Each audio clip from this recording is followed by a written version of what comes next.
Today during your phonics word study lesson, you discussed Latin roots and how sometimes finding those roots can help you determine what a word means. Today during your phonics word study lesson, practice, you are going to be doing a word sort. You're going to look at the words in blue around the columns, say the words, move the words to the correct word root column by dragging that word to the correct space. Move all the words. So we have mot for move, viz for see, and fine for in or boundary. So if we look at these words, we're going to find the word root and move it to that column.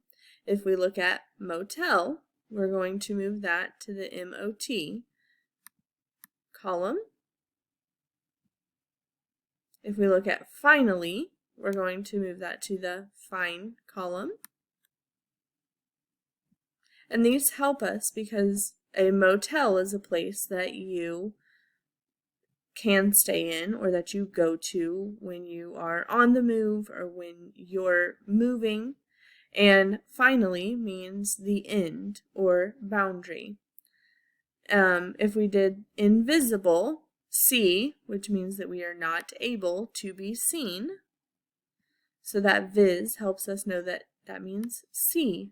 You're going to do that for the rest of the words and submit on Schoology when complete.